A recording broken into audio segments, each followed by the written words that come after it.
Waalaikumsalam warahmatullahi wabarakatuh. Hari 8 Pak Ustaz, gimana? Alhamdulillah. Masih sehat. Masih sehat, masih semangat ya Ustaz ya? Alhamdulillah. Oke. Hari ini tampaknya, hari ini adalah tema yang akan Pak Ustaz sampaikan adalah dampak puasa terhadap ruh atau ketakwaan dan juga kesehatan fisik. Meskipun Betul. Selalu ada yang bilang mengeluh gitu ya Ustaz ya, Betul. aduh lepas nih puasa, tapi ternyata memang banyak manfaatnya begitu ya Ustaz ya. Betul, betul. Silahkan Ustaz. Assalamualaikum warahmatullahi wabarakatuh. Alhamdulillah rabbil alamin. Wa bihi nasta'in ala umuri dunya waddin. Asyhadu an la ilaha illallah wa asyhadu anna Muhammadar Rasulullah. Allahumma shalli ala sayyidina Muhammad wa ala ali sayyidina Muhammad. Pada kesempatan sore hari ini, mudah-mudahan kita semua diberikan kesehatan oleh Allah Subhanahu wa taala, istiqomah menjalankan ibadah puasa khususnya, dan kita oleh Allah dimampukan untuk menjalankan ibadah-ibadah yang lain, khususnya kewajiban-kewajiban yang telah Allah tetapkan pada kita semua, di antaranya sholat yang 5 waktu itu. Mudah-mudahan kita dapat istiqomah melaksanakan semua yang telah Allah perintahkan pada kita. Baik, alhamdulillah. Tentunya puja dan puji syukur kita mudah-mudahan selamanya kita bisa mengaturkan rasa syukur kepada Allah. Salawat dan salam semoga selamanya terlimpah curahkan kepada baginda Nabi Muhammad Sallallahu Alaihi Wasallam. Baik, pada kesempatan sore hari ini saya ingin menyampaikan terkait dengan dampak puasa terhadap ruh ya, atau terhadap ketakwaan seseorang, dan dampak puasa terhadap kesehatan fisik seseorang. Yang pertama, sebagaimana yang telah Allah firmankan dalam Al-Quran surat Al-Baqarah itu ayat 183, kata Allah Subhanahu wa taala, ya ayyuhalladzina amanu kutiba alaikumusiyam kama kutiba alal ladzina min qablikum la'allakum tattaqun. Nah, itu ayat yang Allah sampaikan kepada kita semua. Kata Allah Subhanahu wa taala, wahai orang-orang yang beriman, telah diwajibkan atas kalian semua untuk berpuasa sebagaimana yang telah diwajibkan atas umat sebelum umat Kanjeng Nabi Muhammad, yang mana puasa tersebut diharapkan orang yang menjalankannya dapat meningkatkan kualitas ketakwaan. Nah, ini ayat tentunya menjadi rujukan kami bahwasanya ternyata puasa itu diantaranya dapat meningkatkan kualitas ketakwaan seseorang. Nah, jika seandainya melihat terhadap rumus tafsir, di situ dikatakan dalam rumus tafsir, jika seandainya ada sebuah ayat gitu ya, entah itu esensinya perintah ataupun larangan atau hanya sekedar pernyataan, dibuka dengan kata iman, maka esensi ayat tersebut entah itu larangan atau perintah atau bahkan pernyataan, maka menunjukkan kadar bobot keimanan seseorang. Nah, puasa pun nanti ada tingkatan puasa tersebut maka tergantung pada iman seseorang. Dan hasilnya pun ya, pengaruh terhadap ruh itu, ketakwaan seseorang itu tergantung pada keimanan seseorang. Nah, sahabat radio RRI yang dimuliakan Allah di mana saja berada. Jadi yang pertama, dampak puasa terhadap ruh itu, output kita melaksanakan puasa dituntut agar kita menjadi orang yang bertakwa. Gitu ya. Nah, kalau seandainya keimanan kita meningkat, maka puasa kita pun akan meningkat. Secara otomatis akan mempengaruhi ketakwaan seseorang. Jadi sebetulnya kalau ada anggapan puasa itu, waduh, bikin lemas katanya ya, ternyata tidak. Buktinya ya yang kita lihat sekarang di lapangan, orang siang hari misalnya melaksanakan puasa. Akan tetapi kalau kita lihat itu malam harinya ya sholatnya menambah. Sholat sunnahnya gitu ya, sholat tarawehnya ya tambah. Yang biasanya hanya sekedar menjalankan sholat wajibnya saja, kemudian plus rawatib, ba'diyah, qobliyah. Nah, di bulan Ramadan khususnya, itu orang yang siang harinya puasa, mereka sanggup melaksanakan sholat tarawih. Berarti kan itu ruhnya sedang sehat. Nah, gitu ya. Jadi kalau ada pernyataan, aduh puasa bikin lemas, toh buktinya banyak orang yang puasa di siang harinya, malam harinya ia tambah sholat sunnahnya. Kemudian sisi lain, ia tambah bacaan Qur'annya. Nah, banyak kan di bulan Ramadan yang sering kita perhatikan di musola, di masjid, atau di mana saja ya, di pesantren khususnya di kami, itu banyak orang-orang yang puasa di siang harinya, para santri itu kan puasa. Kemudian sisi lainnya berpuasa, pengajiannya semakin aktif dibanding dengan hari-hari selain Ramadan, itu pengajiannya berpengaruh. Semangat mereka meningkat, kemudian menambah bacaan Quran mereka itu tidak seperti di bulan-bulan selain Ramadan. Nah, artinya kalau kita lihat dari peristiwa itu, oh ternyata orang yang melaksanakan puasa itu dapat meningkatkan kesehatan ruhnya. Kalau saya pandang sih itu kesehatan ruh. Ini ruhnya sehat, maka ibadahnya pun meningkat. Segala sesuatu yang diperintahkan oleh Allah itu ya kerjakan. Nah, permisa di mana saja berada, kalau kita melihat dari tingkatan puasa sendiri, kalau kita melihat dari tingkatan puasa sendiri, kalau kita melihat salah satu rujukan yang dikutip oleh Imam Ghazali dalam kitab Ihyanya, itu tingkatan puasa terbagi menjadi 3. Ada tingkatan yang pertama itu tingkatan awam, ya. Kemudian yang kedua ada tingkatan khusus, yang kedua tingkatan khusus, dan yang ketiga kata Imam Ghazali ada tingkatan khusus lil khusus. Maksudnya seperti apa? Jadi kalau misal keimanan seseorang biasa-biasa saja, maka puasa seseorang akan biasa-biasa saja. Nah, kalau seandainya puasa seseorang meningkat keimanannya, kalau keimanan seseorang meningkat, maka puasanya pun akan meningkat juga, tingkatannya khusus. Nah, kalau misalkan grade keimanannya semakin meningkat, maka puasanya pun akan meningkat lagi, ya, kualitas puasanya pun akan meningkat lagi, yakni tingkatan khusus lil khusus. Nah, kalau kita lihat gitu ya, nah ini mumpung kita menjalankan ibadah puasa di bulan Ramadan, coba kita akan kupas apa sih maksud dari tingkatan puasa tersebut. Nah, yang pertama tingkatan awam gitu ya, yang disampaikan oleh Imam Ghazali itu, kalau tingkatan awam, seseorang banyak yang melakukan puasa, namun yang ia kerjakan itu puasanya puasa perut saja. Ia nahan diri dari hal-hal yang membatalkan puasa, gitu ya. Di siang hari ia tidak makan, ia tidak minum gitu ya. Akan tetapi selain itu misalnya matanya itu ya masih jelalatan, lihat sana lihat sini, hal-hal yang haram pun masih dilihat. Nah, ini tingkatan yang awam. Kemudian telinganya masih dipergunakan untuk mendengarkan hal-hal yang tidak diridhoi oleh Allah. Ada orang yang sedang membicarakan orang lain, ya ikut nimbrung di situ. Nah, berarti kan puasanya masih puasa awam. Nah, mulutnya pun belum bisa puasa. Nah, kalau yang tingkatan awam ini mulutnya tuh gatel. Ada hal yang mau dibicarakan gitu ya. Artinya ada yang menggunjing orang, kayaknya saya harus ikut di situ, ikut berperan ngomongin orang. Nah, ini tingkatan yang awam. Jadi hanya sekedar perutnya saja yang ia tahan dari hal-hal yang membatalkan puasa. Nah, kalau seandainya tingkatan yang kedua, itu ada tingkatan yang khusus. Nah, ini luar biasa, ini ada peningkatan dari tingkatan yang pertama. Nah, tingkatan yang khusus ini, orang menjalankan puasa, akan tetapi dua hal yang ia jaga gitu ya. Sisi lain perutnya, sisi lain anggota tubuh yang lain. Seperti halnya mata ia jaga, telinga ia jaga, kemudian mulutnya ia jaga. Jadi orang yang tingkatan khusus ini tentunya mungkin ya ia tahu perspektif hadis yang disampaikan oleh Kanjeng Nabi. Banyak sekali orang yang berpuasa, akan tetapi dalam melaksanakan puasanya itu yang ia dapati hanya sekedar haus, hanya sekedar lapar saja, itu kan kasihan. Dari waktu imsak itu ya sampai maghrib yang ia dapatkan hanya sekedar itu saja, itu kan sangat kasihan gitu ya. Nah, pahala puasanya rusak. Gara-gara apa? Gara-gara tidak bisa menjaga telinga, tidak bisa menjaga mata. Nah, orang yang tingkatan khusus ini menjaga itu. Jadi matanya ikut berpuasa, kemudian telinganya ikut berpuasa, berikut mulutnya ikut berpuasa. Nah, berikutnya kata Imam Ghazali, ini tingkatan yang ketiga. Nah, kata beliau ada namanya tingkatan khusus lil khusus.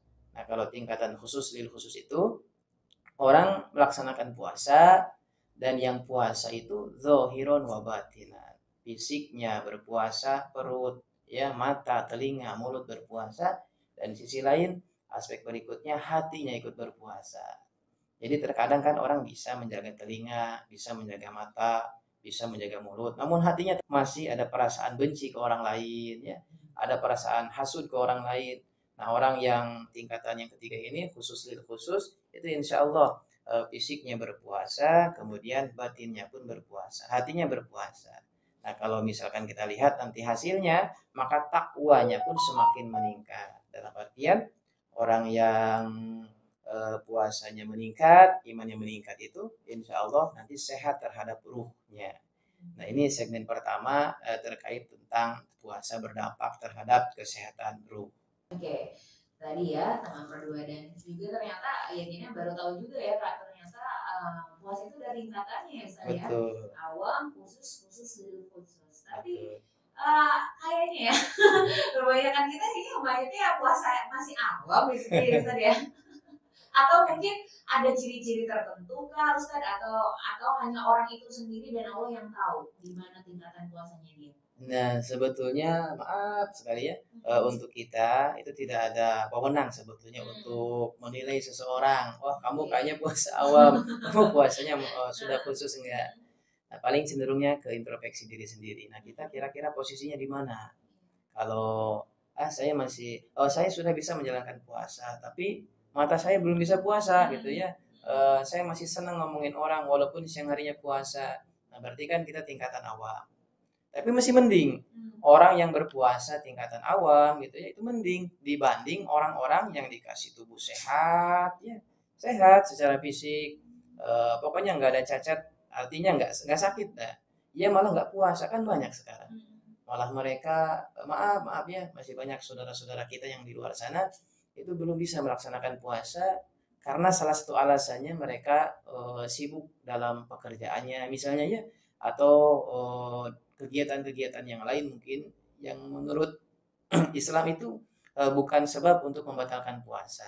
Nah, masih banyak saudara kita, mereka ngaku muslim gitu ya, mereka muslim tapi mereka belum puasa. Ya doakan saja mudah-mudahan mereka yang belum bisa puasa oleh Allah dimampukan untuk menjalankan puasa.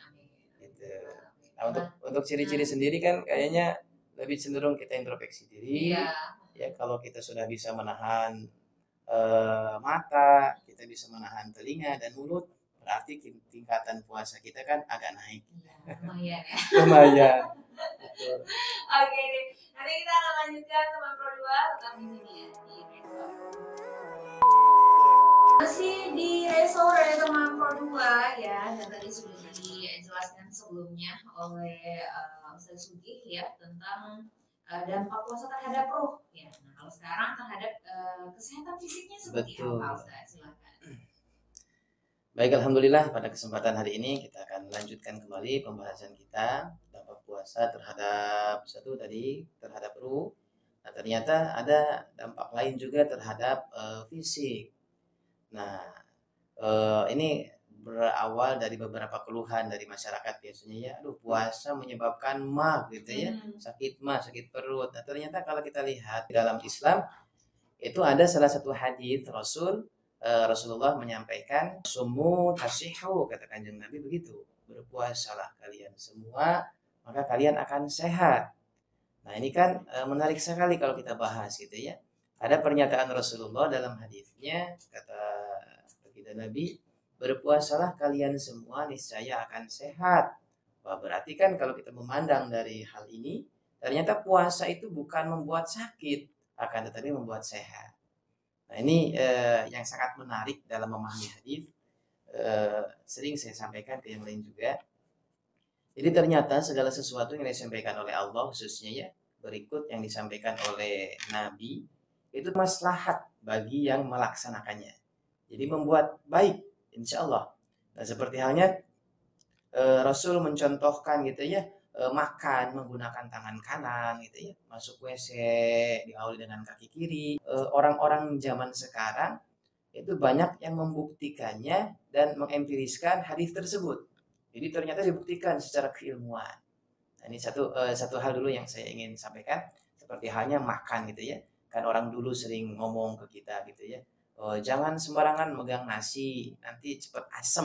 Kan ada istilah kayak gitu ya. Kalau kita buktikan secara medis, secara kesehatan, pada tangan bagian kanan kita itu mengandung yang mempercepat pembusukan makanan. Kalau kita melihat sunnah Kanjeng Nabi, makan menggunakan tangan langsung itu, makanan yang kita masukkan ke dalam tubuh kita setelah menggunakan tangan kanan itu membuat proses atau mempercepat pembusukan makanan dan bekerja sama dengan lambung kita. Jadi lambung kita tidak terlalu capek memproses pencernaan makanan tersebut.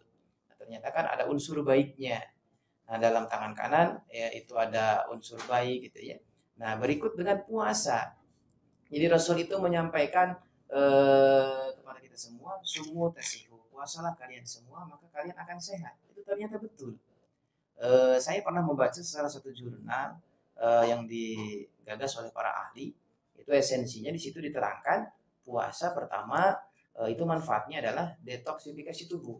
Orang yang menjalankan puasa itu sehat. Itu ya. Kalau ada yang mau nanya kayak halnya perempuan di sini nanya ya, ini tips diet yang baik itu seperti apa? Ya saya rasa puasa gitu ya. Tapi maaf ini harus digarisbawahi bukan berarti niat puasa untuk diet bukan ya. Sisi lain ada nilai plus gitu ya. Puasa mendapatkan pahala, puasa mendapatkan ridho Allah dan puasa menyehatkan tubuh kita. Jadi itu betul. Puasa itu menyehatkan tubuh. Nah, sisi lain yang sering kita lihat juga gitu ya. Jika ada orang yang akan melaksanakan tindakan operasi misalnya ya, orang akan melaksanakan atau mau dioperasi, ada penyakit yang mesti dibenahi gitu. Itu biasanya disarankan untuk puasa dulu oleh dokter. Nah, kenapa kok disarankan untuk puasa? Nah, ternyata puasa sebelum operasi itu, nah pasca operasi itu mempercepat pemulihan. Jadi saya pernah lihat juga kalau orang yang berpuasa itu imunitas tubuh akan meningkat, akan sehat. Jauh lebih sehat dibandingkan orang yang tidak puasa. Orang yang banyak makan bukannya malah sehat. Banyak orang yang setelah makan kok tidak semangat beraktivitas gitu ya. Tapi malah cenderungnya banyak tidur, makan banyak, dampaknya tidur sering. Nah, berarti kan puasa itu salah satu diantaranya menyehatkan buat tubuh kita. Itu betul apa yang disampaikan oleh Kanjeng Nabi. Sisi lain puasa itu untuk ibadah, ternyata ada dampak yang sangat luar biasa. Puasa menyehatkan badan kita. Nah, ini mungkin perspektif puasa dapat menyehatkan badan kita. Dan pada akhirnya kalau kita simpulkan puasa ya entah itu pandangan Allah ataupun pandangan Rasulullah. Jadi puasa itu output ya, maka dituntut betul nanti setelah kita melaksanakan ibadah puasa ini semoga kita semua menjadi orang yang bertakwa kepada Allah Subhanahu wa taala gitu ya. Karena orang yang dikatakan baik di sisi Allah itu adalah kata Allah inna akramakum indallahi atqakum dalam surat Al-Hujurat ayat 13 itu kan kata Allah begitu. Sebaik-baik di antara kalian adalah orang yang paling bertakwa. Apapun profesinya gitu ya. Ada yang sebagai pedagang, sebagai pejabat atau apa saja, sebagai pelajar, anak muda nih sekarang ya banyak pelajar misalnya ya. Yang penting sisipkan, bahkan bukan sisipkan lagi, penting lah, harus memiliki pribadi-pribadi yang takwa. Pedagang yang takwa itu insya Allah jualannya, dagangnya atau bahkan usahanya itu akan sukses. Bukan sekedar kaya, tapi kaya banget. Nah, sekarang ada yang orang itu profesinya atau apa ya, bidangnya di politik misalnya sebagai orang yang aktif di pemerintahan. Tanamkan takwa. Yakin ya, yakin betul insya Allah orang yang memiliki pribadi yang takwa itu suksesnya sukses banget. Orang yang terjun di kepemerintahan, di bidang politik itu insya Allah bukan hanya sekedar jadi bupati, wali kota, gubernur, insya Allah jadi presiden. Gitu ya. Karena sahabat-sahabat Nabi pun kan begitu. Abu Bakar sukses menjadi seorang yang bisa mengelola tata negara gitu ya. Karena ada takwa di dalamnya. Kemudian sahabat Utsman kayaknya kaya banget, pengusaha yang sukses. Kenapa? Karena ada nilai takwa di dalamnya. Jadi saya rasa sangat wajib sekali bagi setiap muslim itu menanamkan pribadi takwa agar dalam menjalani kehidupannya meraih kesuksesan yang paling sukses dibandingkan dengan yang lain. Mungkin itu saja kesimpulan yang dapat saya sampaikan. Oke. Ustaz terakhir mungkin ya, ini bulan puasa kan cuma 30 hari ya. Betul. Nah, tadi Ustaz bilang bahwasanya di bulan puasa ini rohnya sehat, walaupun siangnya lemas gitu ya, malamnya tetap bisa taraweh, tetap bisa tadaros gitu ya, dan termasuk ciri roh yang sehat. Tapi karena cuma 30 hari nih, gimana untuk nanti menjaga kedepannya supaya roh kita ini tetap sehat seperti Ramadan ini? Nah, sebetulnya begini ya, di Ramadan ini kan bulan pendidikan, tarbiyah ya buat kita semua. Dan sebetulnya bukan hanya diperuntukkan di Ramadan saja, dituntutnya pasca Ramadan pun kita bisa meraih kesuksesan itu. Takwa kita meningkat daripada sebelum-sebelum Ramadan tahun ini misalnya ya, Syawal nanti dan seterusnya, jadi usahakan semuanya meningkat. Dan biasanya orang yang mendapatkan kebaikan dari Allah Subhanahu wa taala itu dengan sendirinya insya Allah kita bisa meningkatkan kualitas ke depannya. Dan lagi-lagi saya tekankan, bukan dari kita yang menyatakan mampu dalam menjalankan semua aktivitas ibadah ya. Secara hakikat yang memampukan kita itu adalah Allah Subhanahu wa taala. Ini perlu digarisbawahi karena banyak orang yang beranggapan, oh saya mampu melaksanakan sholat. Padahal sih yang memampukan kita itu Allah Subhanahu wa taala. Ini pandangan dari segi tasawuf begitu. Orang bisa menjalankan puasa, merasa oh saya mampu, hasil saya sendiri padahal Allah yang memampukan. Nah, berikut ke depannya di Syawal dan seterusnya ya kita berharapnya mudah-mudahan Allah senantiasa terus memampukan kita dalam melaksanakan ibadah. Adapun nanti, aduh males lagi misalnya ya, ya segera kembali lagi, segera benahi lagi. Ya terus, kita kan ditugaskan seperti itu, ikhtiar membenahi diri dan terus menerus sampai ajal menjemput kita. Jadi usahakan terus ibadah. Saya rasa mungkin begitu. Baik, terima kasih Ustaz. Di pertemuan singkat ini insya Allah apa yang disampaikan bermanfaat untuk kita semua, Amin, untuk teman-teman yang mendengarkan dan khususnya untuk kita yang ada di depan Ustaz hari ini. Amin. Oke Ustaz, terima kasih banyak. Selamat menjalankan ibadah puasa, selamat mempersiapkan diri juga untuk berbuka puasa.